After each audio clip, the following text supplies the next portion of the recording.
கையல் ரொம்ப சோகமா மரத்துக்கடியில உட்காந்துட்டு இருந்தா. அப்ப அவங்க அப்பா வந்தாரு. என்ன கையல் சோகமா இருக்கிற?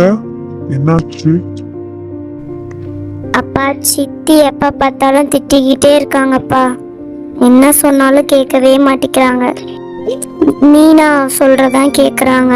மீனாவும் சேர்ந்து எனக்கு வேலை வச்சுக்கிட்டே இருக்காப்பா. 2 பேரும் மாத்தி மாத்தி மிரட்டுறாங்கப்பா அப்படின்னு ரொம்ப சோகமா சொல்றான். ஏப்பா, நீ சித்தி எதுவுமே கேட்க மாட்டியாப்பா? என்னை ரொம்ப கொடுமைப்படுத்திட்டே இருக்காங்கப்பா. அம்மா இருந்தா என்னை இப்படி விட்டுருப்பாங்களா? நீ ஏப்பா எதுவுமே கேட்க மாட்டேங்கிற? உன் சித்திய பத்தி தான் தெரியும்ல கையல், அப்புறம் ஏன் கையல் அதை பத்தி யோசிக்கிற? அவங்க அப்படிதான், நீ அப்படின்னு விட்டுட்டு போ. உங்க அம்மான்னு நினைச்சு விட்டுட்டு போ கையல். நான்லாம் எதுவுமே கேட்க முடியாது அப்படின்னு ரொம்ப வருத்தத்தோட கையலோட அப்பா சொல்லிட்டு இருக்கப்பயே அவங்க சித்தி வந்துடுறாங்க.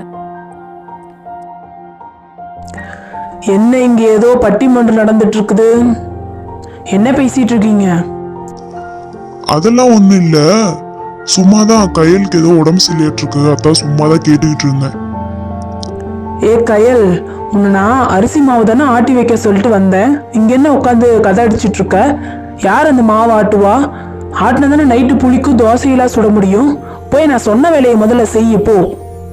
ஆமா கையல், போ கையல், சித்தி சொல்ற வேலை செய்ய கையல். சித்தி சொன்னதெல்லாம் கேட்கணும். சித்தி தான் இனிமேல் உனக்கு அடுத்த அம்மா மாதிரி, சரியா? அப்படின்னு சொல்லிட்டு அவங்க அப்பா அந்த இடத்த விட்டு போயிடுறாரு. கையல் ரொம்ப வருத்தத்தோட சரி சித்தி, நான் போய் இப்ப மாவாட்டி வச்சிடறேன் சித்தி அப்படின்னு அவளும் போயிடுறா. அப்பாவும் பொண்ணு ஏதோ திட்டம் போடுறாங்க, என்னன்னு கண்டுபிடிக்கணும். இல்ல அது நமக்கு தான் ஆபத்தா வந்து முடியும்.